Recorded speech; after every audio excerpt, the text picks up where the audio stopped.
Welcome to the Echo Essentials podcast. My name, as always, is Chris Piekarski, and on today's episode, we have two members of the North Bay Police Service in to talk a bit about scam and fraud activity in our city and how it's been breaking the news lately. It's a really cool, pair of dudes to talk about regarding what's happening in terms of the crime level stuff and how scams have changed in form, and we talk about that. And so we had Detective Constable Dagg, who's kind of like the boots on the ground in terms of the investigative detective part of it. And then we had Constable Murph, Shantz, friend of the show, who's been on before, who's in relation to community engagement, whereas Zach is kind of like more of like the fraud coordinator type of role. And it was really cool. We talked a bit about some stories that happen locally, how the community can best help itself and prevent it. It's a lot of preventative stuff, but we're gonna let all those bits of content for the episode strap in. It's a great episode. We can't wait for you to listen to it. But before we get to the entire episode and all the good things in there, we do want to throw it and thank our title sponsor, the North Bay Regional Health Center Foundation. Dear North Bay, you've always been more than a place on the map. You're home to me. This is where I built a life with my husband, raised our kids, and taught in local schools for over 24 years. I'm proud to be part of this community. Earlier this year, my world shifted. After living with anxiety, depression, and PTSD for much of my life, I reached a point where I couldn't keep going alone. Walking into the emergency department at the North Bay Regional Health Center was one of the hardest things I've ever done. But what I found there changed everything. A nurse who made me feel safe, a crisis worker who truly listened. For the first time in a long time, I felt seen.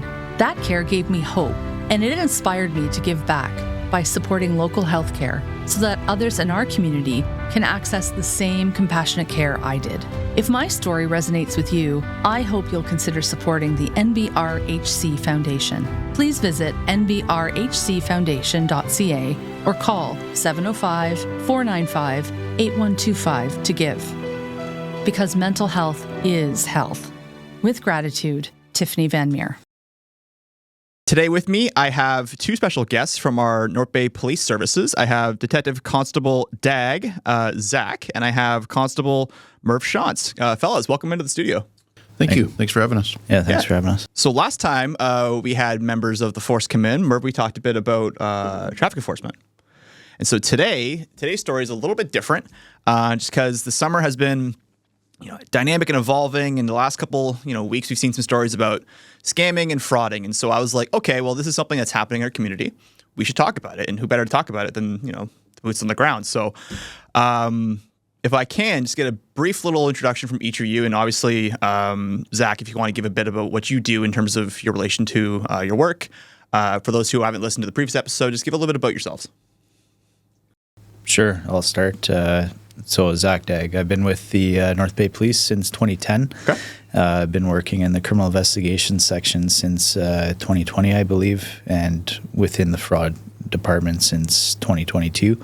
So I'm currently as a fraud coordinator, it's called, which essentially is like we kind of talked about off air, and in terms of basically, I get any kind of high-level fraud that involves any kind of extensive investigative work or something that would exceed beyond the capability time-wise of a patrol officer to conduct investigatively. So yeah, that's essentially what I do. Okay. Yeah. You made it sound really simple, but there's lots there, and we're gonna get into that. Yeah. I'm Constable Murph Shantz. Been with North Bay Police since 1998, so coming up to 27 years, and I am currently in community engagement, and but I spent some time on the front desk as the resource officer over the past few years, and that's that position's been an eye-opener in terms of frauds and scams, because that's typically where people will call. They're looking for advice, or they're reporting that they've been defrauded or scammed in some way. And so there's lots of different scams out there, and I'm sure we're going to get into some of them today. Yeah. So thanks, fellas. I appreciate the time. Always. We're just Ben and I are just two dudes in an office recording stuff. You guys have busy stuff to do, but we thank you for making the time. We do understand that. So let's talk a bit about because the beginning parts, right? Like how this kind of like comes through to the police station. So if someone was to report a scam or a fraud, and we'll get into what that means in definition, what's the process? Like how does this all go from one to the other? So there's a couple different ways. Obviously, a fraud is not a emergency situation unless something's going on right where there's a danger perspective to it. But essentially, people will call either our non-emergency line. There's two of them. One is our dispatchers at 472-1234. And the other is our general line at 497-5555.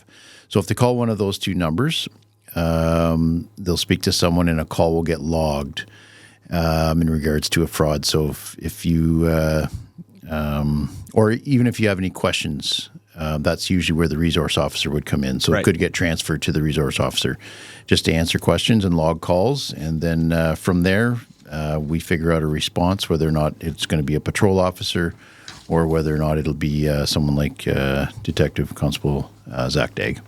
Okay. And so then obviously you pick it up, and then you can't give me all the details and the secret ingredients of your process, but like how do you go about receiving these and be like, all right, here's how I start this? Well, it starts with the officers on patrol typically putting together an investigative package for me, as much in terms of just detailing any kind of investigative steps that they've taken thus far.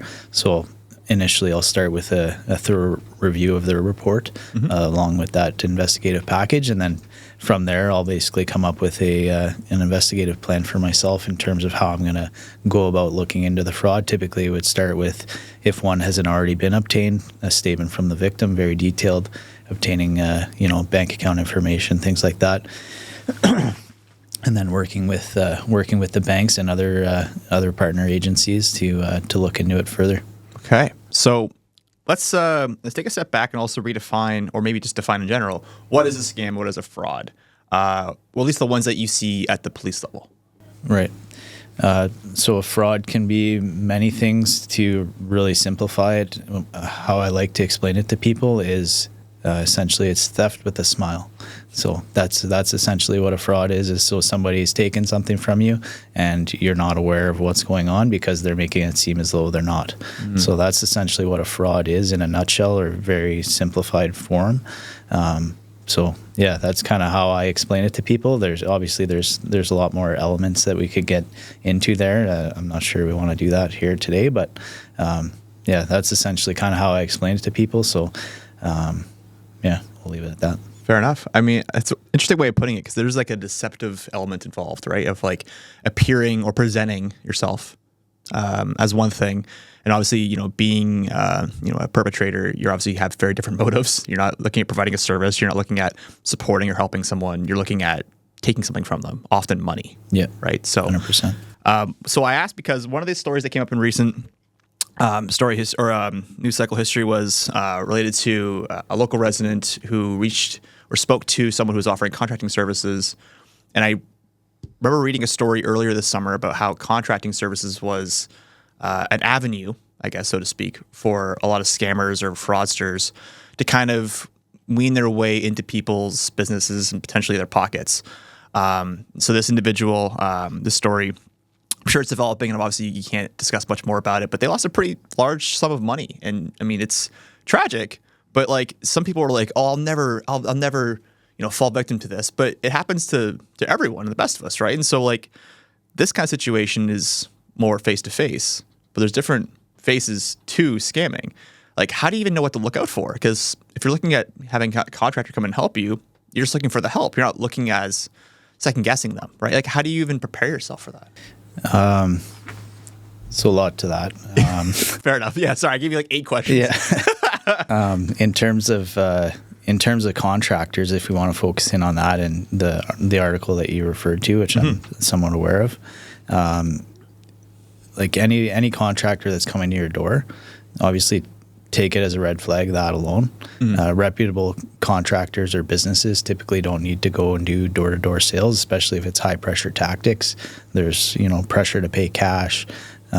et cetera, right? So essentially fraudsters play on people's emotions, right? So whether that be fear, loneliness, whatever the case may be. But that in and of itself, somebody coming door to door, take that as a huge red flag, in my opinion, especially if they're trying to sell you something and trying to sell you something in terms of a high pressure scenario. Yeah, fair point.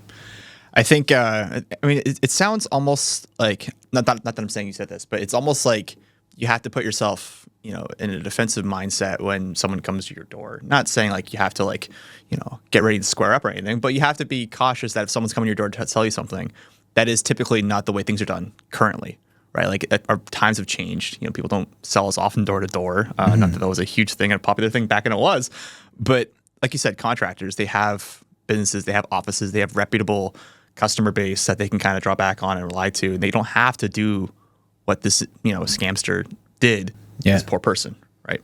Yeah. So when you say they prey on emotion, can you detail a bit about like why they do that? Like what makes that an effective tactic? It makes it an effective tactic because when people are thinking emotionally, they're not using the rational side of the brain essentially. So they're not taking the time to actually dive into the details and, you know, go through it meticulously and figure out whether or not it makes sense, right? Yeah. Taking the time to contact a family member, for example, and say, hey, here's what's going on. What do you think about that? When they're pressured, they're using emotion, fear of losing money, fear of getting in trouble in some cases, or the threat of being arrested in some of these frauds that we deal with. Obviously, people aren't taking the time. They're panicked. They're fearful, and they act without, again, like I said, using that rational side of the brain. So that's essentially how the fraudsters really exploit victims. A lot of the time, especially this story in particular, I think they asked for was it cash or was it gift cards? Things that are like hard to track typically or trace, right? Yeah, which is a whole other red flag, right? Yeah, that's something common across all kinds of frauds. Is that they're looking for methods of payments that are very difficult to trace. So in this day and age, cryptocurrency is a huge one that we see. But in terms of, you know, the contractor side of things and the door-to-door stuff, it would typically be a cash payment. There are people that still fall victim to gift card scams. I feel like we're seeing that less and less so. But yeah, with regards to contractors, they would definitely be pushing for cash payments for that exact reason, like you said, and it's difficult to trace. I gotta imagine, like, you know, when you hear about these tips and they come through, and you know, you develop a story in this package to kind of investigate. Like it's gotta be tough because like you feel for these people, but like, you know, you want to act quickly and you want to do what you can, but it feels like a lot of these measures in place done by scammers and fraudsters are like it's super smoke and mirrors. Like they really try to like, you know, I don't say like, you know, dip and get out of here, but like it's like where are they exactly? Like how do we know? Like when do we like how do you find them? Well, there's a bunch of different methods that we can take, but essentially a lot of times these guys, especially locally, that come in and are doing these construction frauds, or in some cases grandparent scams, which is a whole other one that we deal with as well. A lot of them can be tied back to bigger criminal organizations. It's very organized, which is why they have everything in place. They get in, get out quick, and essentially the police are then left to kind of, you know, pick up the pieces and try to put things together after the fact, right? They're very organized. They're very professional in what they do. But with that being said, if people do their due diligence and, you know, ensure that as a son, I'm going to make sure that my father or my mother is aware, my grandparents are aware of what's out there. And if they're ever pressured into something or feel pressured, that, you know, we have a plan to talk about it, or for them to call me and let me know what's going on, so that, you know, we can talk through it together. Because again, that's the last thing the fraudsters want, right? They want the victims to make the decisions on the fly right away before they have time to think about it, and then realize that they've been defrauded. Yeah, that's a really good point. Merv, we're going to work into this conversation here because you brought up a really interesting point there, Zach, about how, you know, we have to kind of look after, you know, we talk about our parents, for example, or our grandparents, you know, who might not have the same kind of media literacy or digital literacy of like, well, how some of these things present and appear themselves as. When you guys communicated last week about a text scam, I think someone is masquerading as Services Ontario, maybe Services Canada. Like I'd imagine when things are pinging to your phone, when there's so many things that are happening to a phone, and like you just got a new phone or you're not super digital literate, which is totally fair and understandable. It's a massively evolving world. Like how do you communicate things that are constantly changing like that? Like how do you communicate back and engage with the community? Well, one of the key aspects is we let people know that if it doesn't seem right, it probably is not. If you think about it, would Service Ontario contact you with a text message and threaten to suspend your license? If we think about that, probably not. If we just take a second, but again, play on emotions, right? People read this, Service Ontario, suspended license, all kinds of things like that. They get quite worried. So, but again, like Zach mentioned, take that moment to think about it and maybe ask a friend or a family member, what do you think about this? The one that was recently distributed, the photo radar one, most people I know got that one, including myself. So could you detail what that one was? Because I'm a little unfamiliar myself. So the one, it was over the last couple of weeks, and the text message basically stated that you've been caught by photo radar and you haven't paid your fine. Your license will be suspended through the DMV. Well, that's a little bit of a hint right there because we don't. It's an American association. We don't refer to it as the DMV, the Department of Motor Vehicles. Ours is like the MTO or whatever. So those little things that you can notice about it. It used to be spelling and grammar. Now, not so much as AI is kind of taking over. A lot of the grammar and spelling is actually pretty much bang on. So, but these little things that you can notice, but the big thing is just take that moment. And actually, a friend of mine sent me a screenshot and says, "Is this a scam?" And I was able to, knowing me as an officer, and I sent back and said, "Yes, it's 100% a scam. Don't click on it."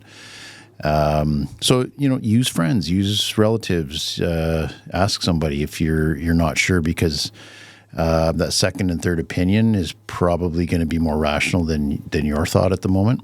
And we've had people come into the police station and ask, "Is this a scam?" And we encourage that as well, right? Because right away we can spot scams a lot of times quicker than maybe a member of the general public. It's a fair point, right? And I think you bring up a really interesting point because, I've, I don't know, like a point of fascination for me, sometimes it's like watching like scammer videos, like being busted by people who are intercepting scammers, like a lot of like call center scams.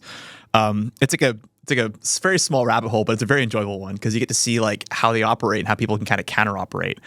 But things have changed a lot, like it's not as you guys can tell me, but like I don't see a lot of call center calls. I still get like calls from spam and I just don't answer them, right? It's really easy.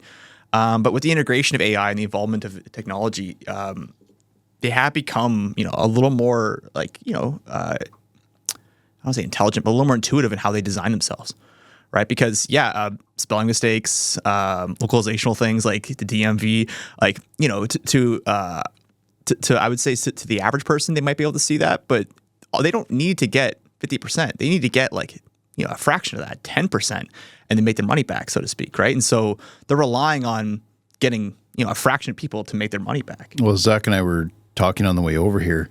It's all a numbers game. So if they've got a call list and it's all computer generated, so they maybe send out 50,000 text messages, and even if 100 people fall for it, and that's a very, very low percentage, but if they fall for it and all pay $100 or whatever it is, that's pretty good money. So that's quite the funnel. So it's simply a numbers game. Yeah, it's pretty crazy too. And we talk about grandparents. Unfortunately, all my grandparents have passed, so I don't have to support them on this front. But like, my parents are getting older, and so I have to support them on that, and I have to tell them about. And like I know this especially now. Now that we have like 4 different weekly podcast shows, and I'm on one of them every single week, you know, my voice is out there on the internet. As someone, I'm not saying you should do this. Obviously, don't do this. But like, there's tools and things that people can take from my recorded appearances and manipulate AI to sound like me, right? And so I have to explain that to my dad, who's in his 70s, and like for him, it takes a little while to comprehend that. And like, I'm sure he's getting a little more updated to it now. But like, he would always anticipate like a phone call from me as like emergency, like my car broke down, or like I'm in a pinch, you know, and preying on the emotional part of that. A lot of those things are emotional based. You're helping someone you love, right? Someone who's in need. And if someone can disguise, you know, like an AI as me, like at that point, like if it's no longer a text message, it's something that you think would be personable, like how do you even like flush that out? Like how do you even disguise it? Like how do you get past it? Yeah, they're definitely, like you said, to kind of allude to what to get back to what you were alluding to earlier, they're becoming much more sophisticated in many ways, right? And using AI is definitely one of those. And that's something that we see as well in terms of deepfake frauds, where they're, you know, using celebrities and manipulating their voice to advertise a cryptocurrency investment, for example, right? And then people get involved in that, and then it's just a rabbit hole from there, until they realize that they're being defrauded and they've lost $100,000+, right? Yeah, how do we combat that? You have to do your due diligence, right? Take that second, and we work very closely with some other community partners here, the Canadian Anti-Fraud Centre being one of them, and their slogan is take 5, tell 2. So take 5 minutes to think about what you're being presented with, and then tell two people that are trusted to you. And getting feedback from those 2 people, you're going to decipher whether or not it's a fraud or not. So in the example of, you know, getting a call where maybe an AI generated voice, say, okay, this is Zach, you know, if it's, for example, it's my grandfather, this is Zach calling me saying that he needs $7,000 because he needs to be bailed out of jail. Be like, okay, think about that. Maybe I'll call Zach's dad and see if he's spoken to Zach, or where Zach might be, right? Zach might be standing right next to him, right? And then there you go, you figured it out right there. So just taking that extra couple of minutes to think about it and do your due diligence, call somebody that you know. If you don't know what to do, one of those 2 people that you call and speak to about it, or may know what to do. So there's simple ways like that, just making a phone call. If it's me that's calling you, like, you know, you can try, okay, just 1 second, I'll give you a call back. And then, you know, call my number back and let me know, hey, did you just call me? No, I have no idea what you're talking about. It's on the there lake. You go, right? So there you go. So there's ways around it for sure. But again, it's taking that time to separate yourself to get back into that rational side of your brain versus that emotional side, right? And like, it's a common theme in frauds is that they prey on the vulnerable, whether it be the elderly, the people that are new to Canada. These are the people that are most susceptible to frauds. So North Bay's turning 100, and what a time to be here. From the buzz of the Heritage Parade to sunset concerts at the waterfront, the city is alive with celebration. And you know who's right in the middle of it all? Homewood Suites by Hilton North Bay. We're proud to be a part of this milestone moment. Whether you're coming home from a family reunion, planning a gathering with friends, or just simply making the most of everything the Centennial has to offer, our doors are open. Stay in a spacious suite that feels like home, with a full kitchen to cook in, room to relax, and a space to unwind after a full day of fun. Are you hosting something bigger? Our event spaces and amazing local partners like the Grand and Stock Transportation make it easy to bring people together. Best of all, they're just steps from the action. The fireworks, the food trucks, the music, the laughter, it's all right here. Celebrate 100 years of North Bay with us. Use code Centennial to save on your stay anytime this year. Be at home with Homewood Suites by Hilton North Bay. Join the party today at 495 Oak Street West, or give us a call at 705-495-3000. It's almost that time of year. Early mornings at the rink, fresh notebooks and backpacks, and a community gearing up for another great season of varsity sports. At Source for Sports North Bay, we're proud to be part of it all. Whether it's finding your kid's first pair of skates, gearing up for tryouts, or outfitting your team for the season ahead, we've got you covered. Because here, we're not just a sports store, we're neighbors, coaches, teammates, and fans. and we're proud to cheer you on every shift, step, and stride of the way. Visit Source for Sports North Bay at 1321 Fisher Street and let us help you along your way. When I talk about going down this YouTube rabbit hole of understanding and learning about scammers and how to prevent them, the biggest thing, like we talk about being educated and becoming more digitally media literate, is about the first stopping point is us, right? Is just making sure we do those checks.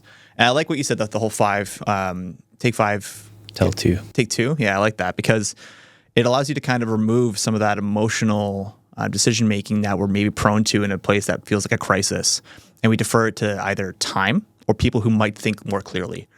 And I think that's a really good way of putting it, because when we're worked up, we're like, okay, it's got to solve us. It's like a survival instinct kind of thing. If you take those 5 minutes, you talk to 2 other people, maybe they're like, a little more grounded at that moment. They can give you maybe the thought that you can't give yourself right now. I like that. I think it's a good way of putting it. But it's they come in all different sizes and different shapes. Have you seen any kind of really unique or funny or obviously bad scams? You're like, okay, well, this just looks ridiculous. None that I can think of offhand, but there are some that I've seen where, in terms of the spelling and grammar, it's really bad, right? And these are kind of some of the older ones, but yeah, definitely but again, when you're in that, you read CRA and people, that brain, that fight or flight turns on. You're like, oh my God, what am I going to do? Yeah. Right. And people aren't necessarily reading, or they're skimming over and not catching those small spelling mistakes or grammar mistakes, and acting accordingly. Right. So. Yeah. A family member of mine, which I won't name, was in another, actually in Barrie, Ontario, and a young kid, probably 10 or 12, jumped out in front of the car and oh wow, said, in a parking lot. They were in a parking lot, sure, so he kind of jumped out and said, "Oh, I need money for a taxi. My parents or my mom left me here," or something like that. And so this family member kind of was engaged in the moment, and it was there was a taxi cab sitting there, and they wanted my family member to pay for the cab. So he put in, handed the debit card to the taxi driver through the window, and the taxi driver, he found out later, literally switched debit cards and gave him a false one back, and took his and ran it through a card reader. Yeah, card reader. Yeah. And so my family member got the card back, and then thought, wonder if that was legit. And then he checked his bank account right away, and within probably about 10 minutes, and he'd already been scammed of several $100s. So he went to the police in Barrie, and they said, yeah, this is something that's happening. You're the 3rd or 4th person today that's actually described this situation. So they knew that they had been doing it. But again, as Zach alluded to, this was an organized group that actually had the cab driver had an actual light on the top that said taxi and everything. And it is part of a larger organized scam. So this family member was able to get his money back through the bank, which is interesting. But at the same time, it was a process and something that, he didn't want to, be involved with. And here it was happening right in front of him. So it can go everywhere from someone knocking on your door and saying, hey, look, you need a new roof, or you need a new driveway, or something like that, all the way to jumping right in front of you as you're trying to drive out of the mall, kind of thing. Yeah. With that real emotional, I need help. Yeah. So you really have to take a second, and at that point it's difficult, but you need to take that second and think right through it. Think what you're doing. If you're giving any kind of a credit card, debit card, any kind of account information, that's when you really got to think hard about that and say, is this what I should be doing, or should I just, everyone wants to help people, and we get that, and that's that's how they're playing it. Yeah. So we got to be careful of that. So let's talk a bit about that bank element. right? Like, and maybe this is a question that we can't fully answer or understand. At least I definitely can't because I don't know the answer, right? But they often go for money. They often go towards, bank cards, bank accounts, withdrawals. In the instance of, someone identifying that they've been scammed, is there any course of measure or anything that banks can typically do to kind of like help reimburse or recoup the loss? I think it depends on the circumstances largely. Okay. And whether or not people voluntarily gave their information or whether it was truly obtained by way of a scam. Okay. Maybe through a compromise in an app or, potentially a banking app. Maybe their information was compromised that way and they were defrauded that way. But the advice I always give people is that fraud is a thing where people feel embarrassed about it, right? Once they realize they've been defrauded. So typically it's very much underreported to police, even to family members, we may have family members that have been defrauded and haven't told us about it because they're embarrassed to do so. So encouraging people to speak up about it, report it, and definitely the sooner that you tell the bank about it, the more likelihood that if they are able to recoup that money, they can do it for you. Typically the sooner the better. So it's a really good point because no one wants to admit they've been duped, so to speak, or they were fooled. That's a big emotional lump that no one likes to swallow, let alone have it all. But I mean, that's got to go towards helping, fellows, in the police service, go towards finding how to do more, right? Because I mean, if you have more of these reports, if you hear about one instance, but 3 or more are not reported, you're missing out on 3 potential instances where you have more information, right? So I mean, it's tough, but I imagine the right thing to do in this instance, obviously, is to make sure you protect your assets, but obviously to report it, right? Because that's going to give you guys more tools. 100%. And when we bring it back to these contractor type frauds, they're typically going door to door, or it could be some sort of other type of door to door sales. Mm-hmm. You yourself may see it as suspicious, but you may say, I know what they're likely up to. I'm not too worried about it. I'm not going to report it. But guess what? You just increase the likelihood that that elderly person, that person who's new to Canada, 2-3 doors down, is going to get victimized by that person because you didn't call and report it and police couldn't come and intervene, right? At least identify who the people are.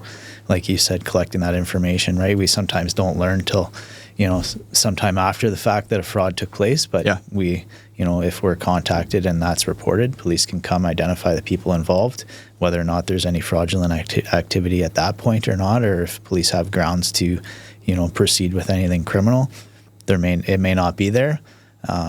But we can certainly use that information if something is subsequently reported down the road, right? So there is definitely that whole other side to kind of that community element, right? You want to keep the community safe. You have a part to play in terms of doing that. So if there's someone suspicious roaming around your neighborhood, even though you think it's not going to affect you because you're not going to give your personal information, you're much more literate with regards to that, or you're much more aware of the different kinds of frauds that are out there. Mm-hmm. There's some neighbors that may not be, so it's still very much worth reporting, letting police know, and we can come and intervene and hopefully prevent those frauds from happening.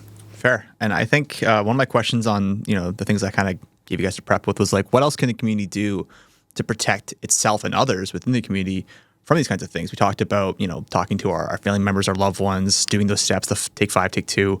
Is there anything that we can do at the organizational level in terms of communicating things to the public, or I would say something as corporate as seminars or something? But is there anything that we can do to kind of create more awareness about this?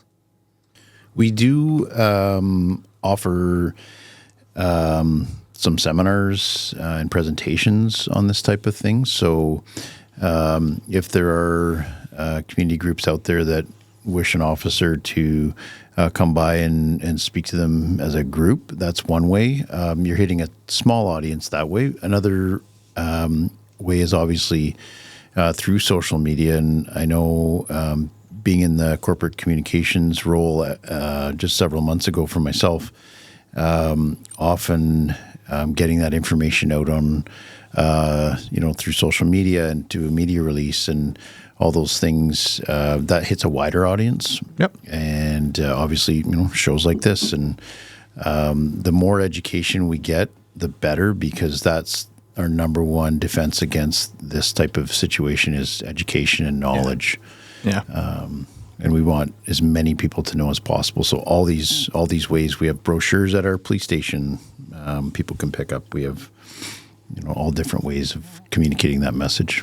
It's almost tough too, because when you want to lean into the digital side of communicating things, like you're almost veering into the place of like, be wary of scams, and then like scammers might be like, oh, maybe we can, wear the clothing of a protection, sort of agency, where it's like, be wary of scams, like click on this link for more education, and that link goes somewhere nefarious, and then we're right back to square one, right? So it's tough because like, how do you get the message and the education into the hands and the ears and the minds of those who need to hear it?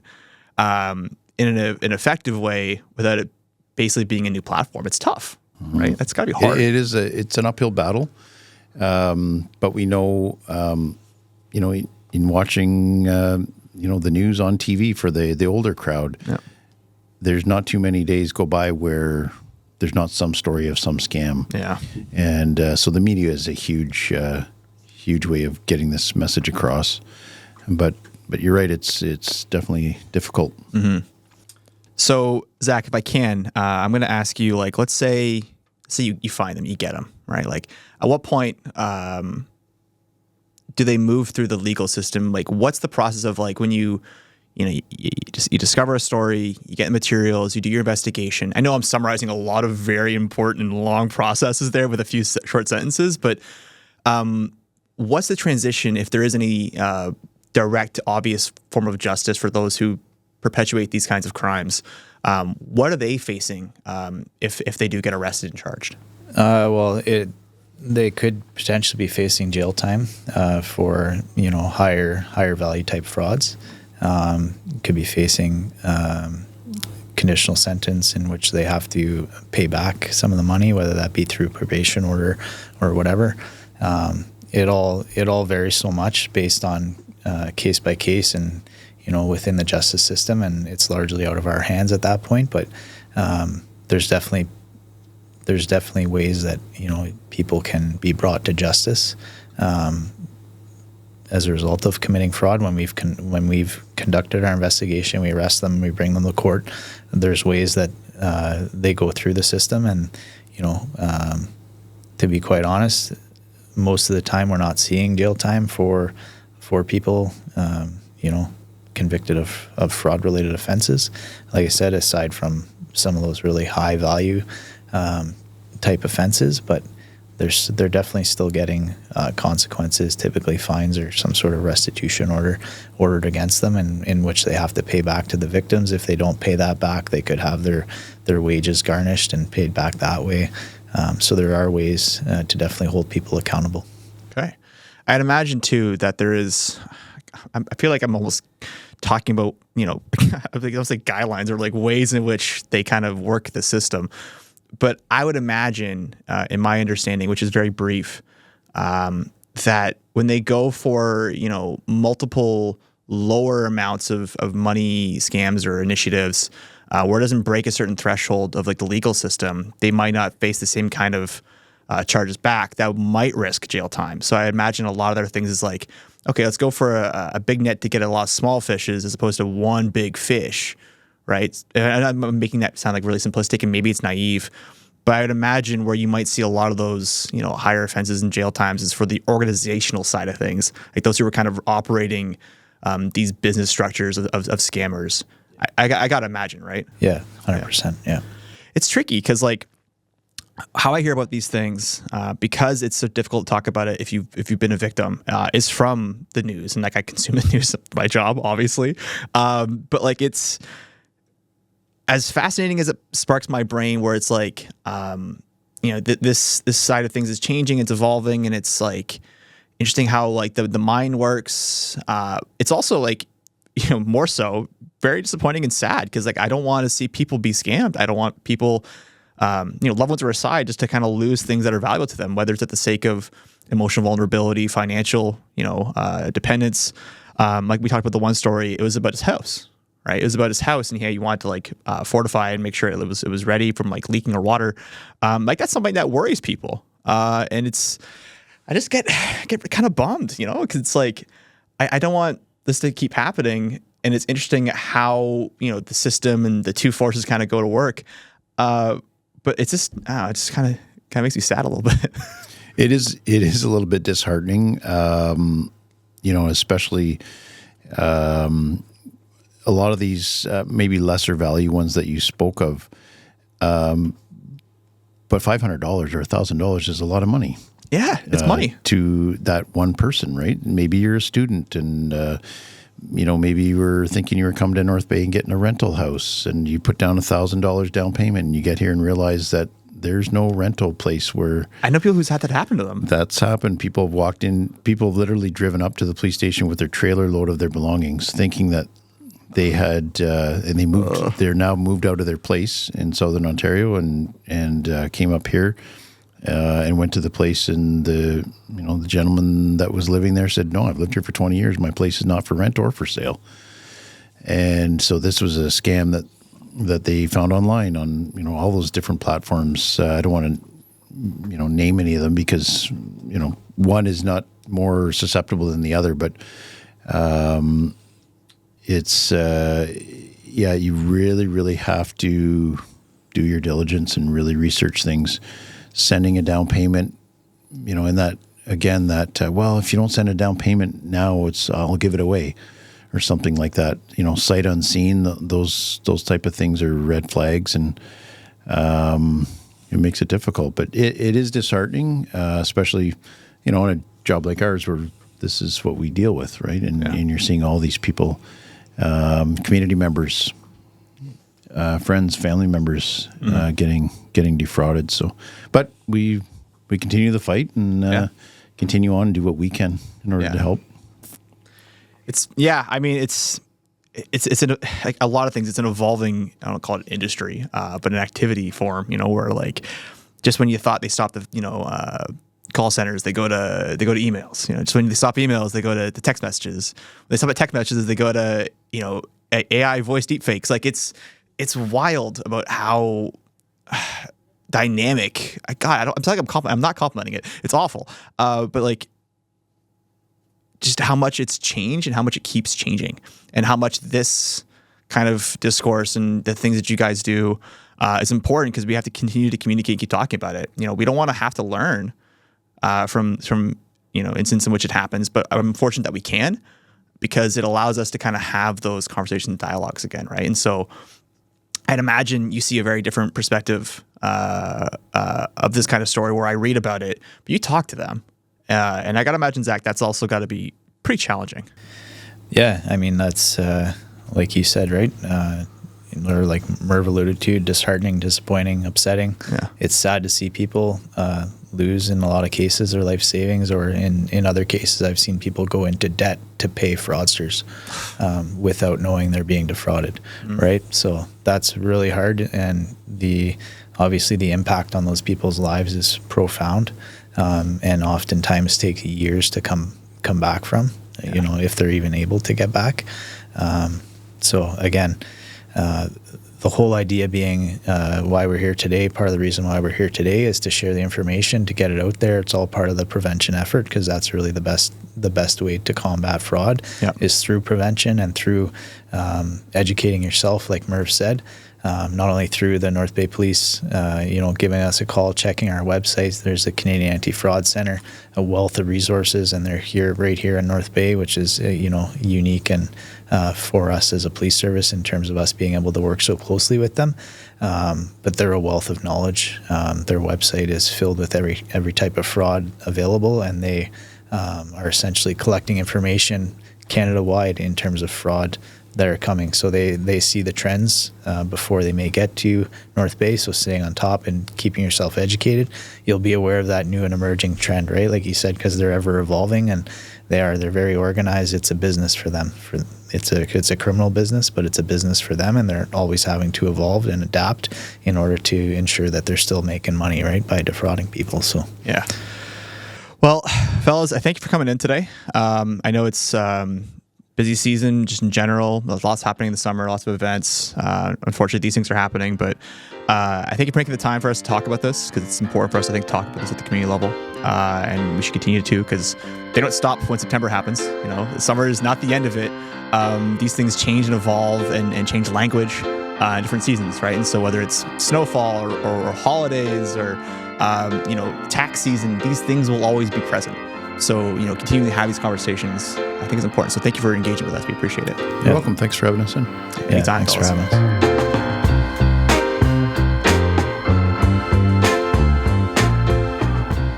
Thank you so much for listening to the Echo Essentials podcast. My name is Chris Piekarski, and if you like what you saw or listened to today, let us know. Give us a comment, like, share, subscribe on all available platforms. We want to hear directly from you. Thanks so much.